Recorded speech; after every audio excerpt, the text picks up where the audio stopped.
Welcome back to Salos Wildlife Park. Today we're taking on the final habitat. We have 3 species to move in and lots of ground to cover. So let's get to work on Paleo Plains.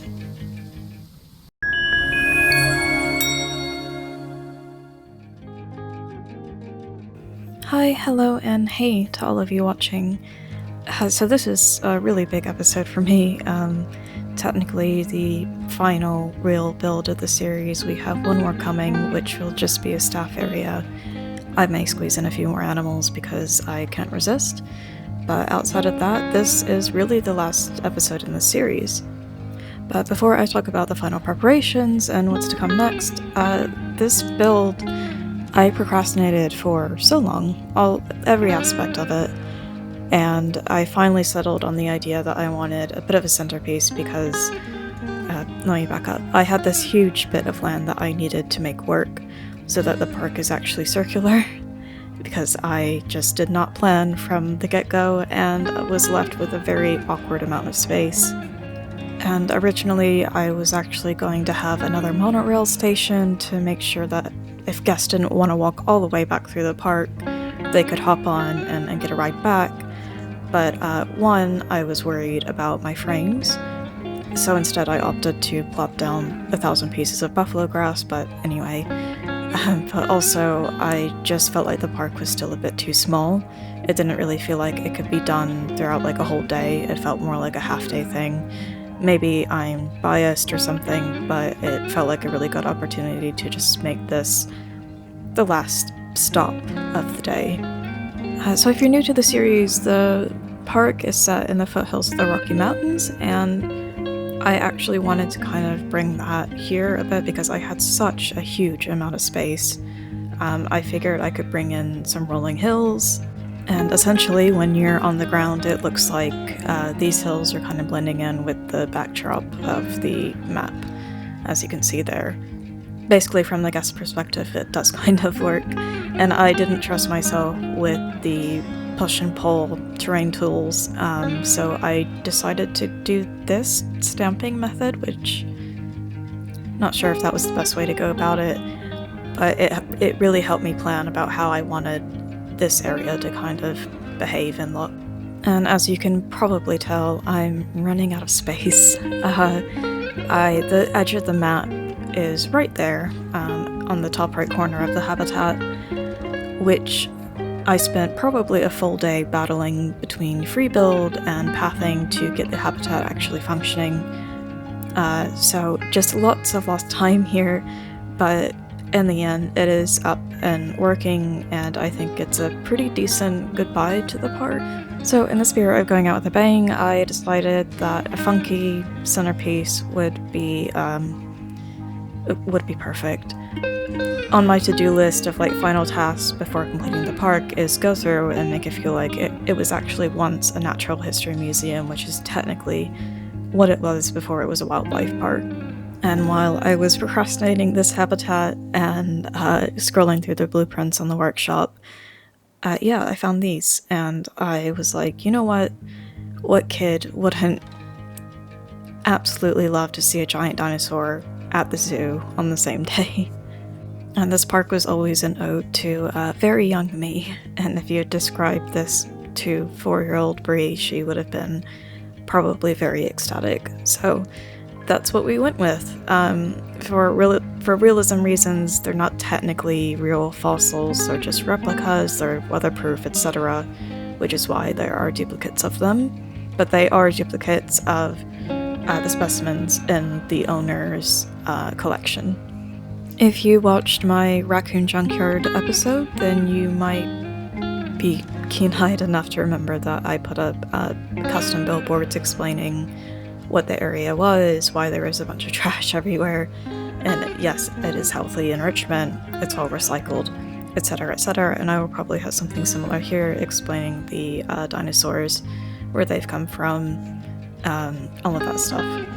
But there is a lot that I still need to do. I need to do like my first wave of final tasks. I need to do a walkthrough myself. I need to give the zoo to people that I trust to do a walkthrough before it even gets published.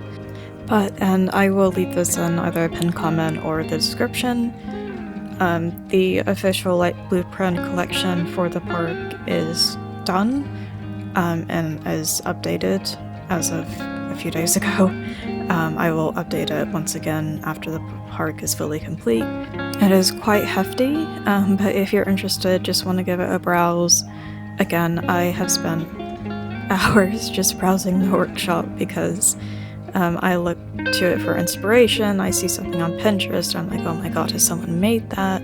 I go through other people's collections. So yeah, if you're interested, if you've seen the general kind of vibe of the park that you're just interested in getting your hands on without having the park itself already, go ahead and download the collection or just take a browse through it. Right, so yeah, the shelter I completely recycled. It is my own build. It's from another habitat, the Bison Valley that we built a few episodes ago. But I wanted a very similar building. 2, the inside completely works for the hoofstock that I wanted to have in this habitat. And 3, I needed to make sure that the game could handle another build like this. So instead of building one completely from scratch, yeah, it was easier to just group this all together and plop it down.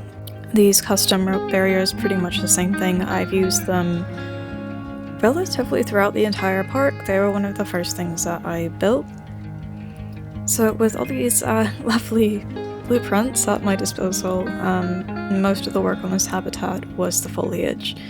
And while that is usually one of my favorite parts of building, this is by far the biggest thing that I have built for any animal.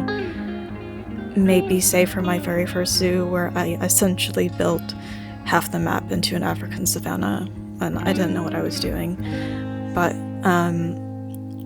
yeah, 3 days probably just on the foliage of this area, because it is just an entire area. And I know I've learned my lesson. I should plan better, make sure the layout makes sense, and that is underway for the next project. But, you know, just making the best of what we have now. But, you know, that's also why this episode is a bit shorter than normal, because there's only so many times I can film myself copying buffalo grass and rotating it a bit and then plopping it down again. And speaking of my content, if you're enjoying it, please do leave a like, a comment, even a subscribe if you really like it. I'm still a very small channel, and it does mean the world to me. I'm really passionate about the game, and I'm really excited to show you guys what I have in store next. And honestly, I just really like talking to you guys about the game and builds and everything, so please don't feel scared to message me on Instagram or something and just nerd out a bit if you want to. Right, so if you haven't figured it out already, yes, this massive habitat will be home to the bighorn sheep, the pronghorn antelope, and I've actually gotten some Canada geese as well. They're of course a modded species, but I mean, what large body of water in North America doesn't have some kind of waterfowl sitting in it? And I already have the swans and the mallards in the other entry kind of park area, so yeah, I figured I'd give the geese a go, and they work near perfectly. They don't really flock together like geese would actually do, but they sell the illusion. So I was determined to not cover the edge of this water with a bunch of rocks and foliage, because I really struggle with making the terrain look how I want it to with the tools, and I usually just cover it all up with rocks. But because I was forcing myself to restrain on that front, I decided to add a few more points of interest. And even though I've complained for, I think, the past 4 or 5 videos now about my frame rate dropping, of course there had to be a water feature. There's nothing that compares in my mind, and these aren't super taxing, the little water jets, and I thought the idea of having like miniature geysers in this kind of red rocky sand valley thing would be very cute and very on theme.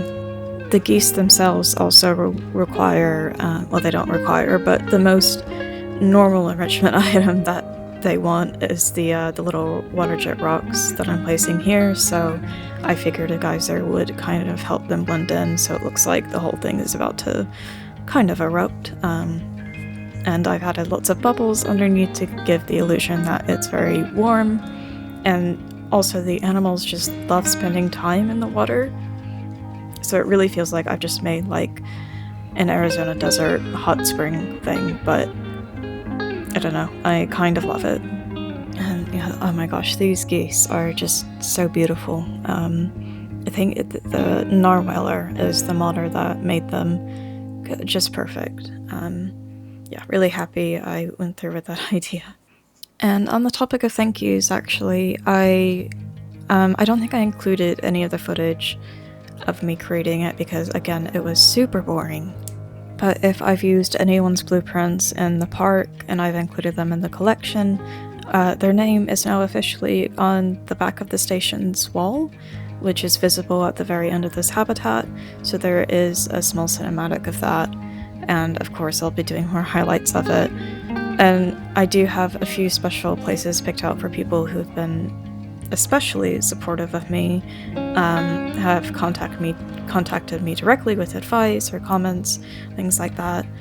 Just people in general that, I don't know, have really just made my days a bit brighter. So basically, I haven't forgotten anyone. If your name isn't on the wall and you think you deserve to be there, you definitely do, and I have something else planned. So yeah, for plans, yeah, this is the last real build, which I set out to create the series, one, to just have something else to do, but also I wanted to have a bit of, I don't know, not accountability, but just something kind of motivating me to come back and actually finish a project. And I can see the finish line, which, considering how many zoos I've started over the past year, is insane to think about, but I'm incredibly proud of it. And I'll talk about this more in the next video and the tour, of course, that I'll be doing. But yeah, you can literally walk through the zoo and see my skills as a builder just grow exponentially, and it's kind of fascinating, if not a little embarrassing. But anyway, we're coming up to the end of the video in about a minute, so I will leave you guys with the cinematics. As always, every kind comment, question is super appreciated. Any thoughts you have, just leave them below. It does help the channel a lot, helps the numbers look bigger for me. And if I don't reply straight away, I just live in a weird time zone, so unless you're in Asia or Australia, I probably am on the completely other end of the world for you. But I do see them, and they do make my day and just mean the world to me. So thank you so much for being here, thank you so much for taking the time to watch and listen to me ramble.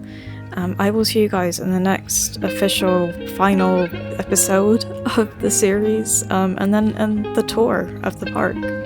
I hope you have an amazing rest of your day. Yeah, thank you so much for being here.